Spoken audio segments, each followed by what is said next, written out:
আসে নাই, ও ভাবছে যে মনে হয় উঠাইছি। তো আমরা 3 জনেই ফ্লাইটে কক্সবাজার যাবো ইনশাআল্লাহ, আশা আছে। তো কালকে কয়টায় ফ্লাইট? কালকের ফ্লাইটটা সকাল সকালে বের হবো ভাই। বের হলে ইনশাআল্লাহ আপনাদের জানাবো। আচ্ছা, তবে দুপুরের মধ্যে আর কি আমরা যাওয়ার চেষ্টা করবো 12টার দিকে এরকম।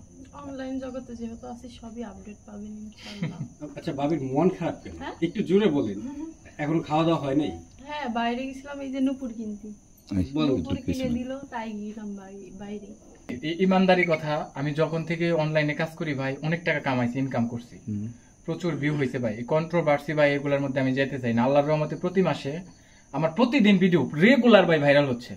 আমি চাই না যে ধরেন আলোচনা সমালোচনার সম্মুখীন আমাকে কেউ করুক ভাই, আমি অনেক কষ্ট পাই ভাই, আমার ইনকাম ভালো যথেষ্ট। আপনারা যারা এই ধরনের কন্টেন্ট তৈরি করেন তারা কিন্তু আপনাদের যে ওয়াদার জায়গা থাকে সেটা কিন্তু আপনারা রাখতে পারেন, এটার কারণটা কি? এটার কারণ আমি বলি ভাই, কারণ আমার এটা হওয়ার কারণ হচ্ছে আমি প্রথম আমার বিষয়টা ছিল অসহায় মানুষদেরকে নিয়ে কাজ করা। তো হঠাৎ করে যখন একের পর এক প্রশ্নবিদ্ধ হয়েছি তখন মানুষের বিরূপ প্রতিক্রিয়া আসতেই পারে। যেমন আপনার ভাবির যে টিকটকের যে ছবিগুলো আসছে ভাই, আসলে মানুষের পাশ থাকে। ওর আগে একটা বিয়ে হয়েছিল এবং ও আমাকে বলছে আপনিও করেছেন বিয়ে? হ্যাঁ হ্যাঁ, আমিও করছি। আপনি 3-4, কিন্তু ওর যে জিনিসটা ছিল, থ্যাংক ইউ অল। তো ওর যেটা ছিল ভাই, আমি বলছি এটা থাকতেই পারে, ওকে আমি ওর এনে সুখে আছি, স্যাটিসফাইড। কিন্তু আমাদের এই যে ঢাকার ভিতরে যারা ভার্সিটিতে পড়ে কিংবা বিভিন্ন জায়গায় থাকে, ওনারাও কিন্তু শর্ট জামা পরে টিকটক করে, অবশ্যই। তো ওর থাকতে পারে, কিন্তু ওরে তো আমি ভাই শালীন ভাবে রাখতেছি, ভদ্র পোশাকে রাখতেছি। অলরেডি কয়েকটা বোরখাও কিনে দিছি, এমনকি ও অ্যান্ড্রয়েড ফোন কোনোদিন ইউজ করবে না, এজন্য ওকে বাটন ফোনও কিনে দিয়েছি। সো আমরা কিন্তু ভালো আছি, কিন্তু আমার সাথে যত আর বিচ্যুতি ঘটে এই জন্য মনে করেন অনেকে উঠা করে লাগছে। আরেকটা বিষয় বলি ভাই, বিয়ের পরের দিন ওর জামাই থেকে জামা কাইটা নিছে, ওর কাটার পরের দিন আমার শার্ট থেকে এই জায়গা থেকে ভাই আমার জামা কাইটা নিছে। কে কাটছে? কে কাটছে বলতে পারবো না, ঠিক এই পিছনের জায়গায় ছিল। এখন ও এইটা যে করছে, আমরা যে সংসার করতে চাই, যদি এ ধরনের কেউ কুফুরি করে ভাই, তা আমরা কতদিন এইভাবে কষ্ট করে থাকবো বলেন? ওই জামাটাও পড়তেছে না, ওই শার্টটাও আমি পড়তেছি না, এমন ভাবে নিছে যেন না বোঝা যায়। মানে আমারটা নিচে এইটুকু থেকে আর ওরটা নিচে ঠিক এই জায়গা থেকে, মানে যেন বুঝতে না পারি যে জামাটা কাইটা নিছে।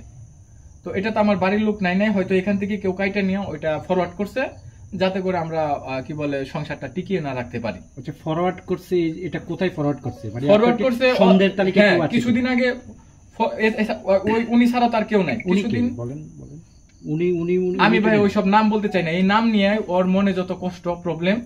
সো এইখানে যে বিষয়টা ভাই, আমাদের কোনো প্রবলেম নাই, আমরা সুপ্রকৃত পক্ষে খুবই ভালো আছি এবং খুবই পিসফুলি লাইফ মনে করেন লিড করতেছি, এবং আমরা বাহিরেও যাব খুব দ্রুত। কিন্তু আমি বলছি যে ও যাই থাকুক যাই করুক, সে তো আমার ওয়াইফ, ওর সুনাম সম্মান সবকিছু দেখার দায়িত্ব আমার। কিন্তু এইখানে আমরা যাতে ভালো না থাকতে পারি, আমাদের সেপারেট হয়। একটা পোস্ট করছিল, বলছিল যে আমাদের ডিভোর্স করা হবে না আমাদের দুইজনের মধ্যে একজন আত্মহত্যা করবে, এটা করবে ওই যে কুফুরির মাধ্যমে। সো এটা করার কারণে আমরা কিন্তু অলরেডি 2টা তাবিজও আনছি, কারণ যাতে আমাদের এরকম না হয়। মানে বউ আটকে রাখবেন তাবিজ? হ্যাঁ হ্যাঁ, এটা কি করব ভাই, আমি অন্যায় করি না। যেমন ওরে যে মিডিয়ার সামনে আনছি ভাই, ওর নিয়ে সংসার করবো দেখে আমি আনছি। আমার মান্থলি ভাই যা থাকে এটা আপনারা জানেন, বুঝেন ভাই, যথেষ্ট পরিমাণে ভালো আছি। এমন না যে আমার এখান থেকে অনেক টাকা উপার্জন করে বাড়ি গাড়ি সব লোভ, এইসব না। আমরা ভালো থাকতে চাই, ভালো জিনিসটা উপহার দিতে চাই, যে আমরা দুইজন ভালো আছি এটা সবাই দেখুক। এবং আপনারা আসছেন ভাই, আমি অনেক কৃতজ্ঞ, থ্যাংক ইউ। এবং আপনাদের ভাবিকে বিয়ের পর থেকে মানে আমরা দুইজন অনেক ভালো আছি। শুধু একটু জায়গায় মাঝে মাঝে ওর সাথে একটু আমার কথা কাটাকাটি হয়, এটা হচ্ছে ওকে নিয়ে ওই যে আমার যিনি প্রাক্তন উল্টাপাল্টা পোস্ট করায়, ওর তখন মানে বলে যে এখন এগুলা করে কেন, আমাকে স্টেপ নিতে বলে। তো আমি বলছি যে আমি ওর ব্যাপারে কোনো স্টেপ নিতে চাই না এবং নিতে পারবো না। উনি ভালো থাকুক, ওনার জন্য আমি দোয়া করি, এবং উনিও যেন সংসার জীবনে প্রবেশ করে সুখী হয়। কিন্তু ও তো মেয়ে মানুষ, যখন ওর ব্যাপারে কোনো কিছু এরকমই দেখে তখন ও কষ্ট পায় অনেক। ও কিন্তু এর আগেও বলছে ওই থানার এখানে দাঁড়িয়ে যে আমি তো একজন মেয়ে মানুষ, তো আমার সম্মান নিয়ে এভাবে কেউ সিনেমিনি খেলবেন না, আমাকে সংসার করতে দেন এবং আমাদের ভালো থাকতে দেন।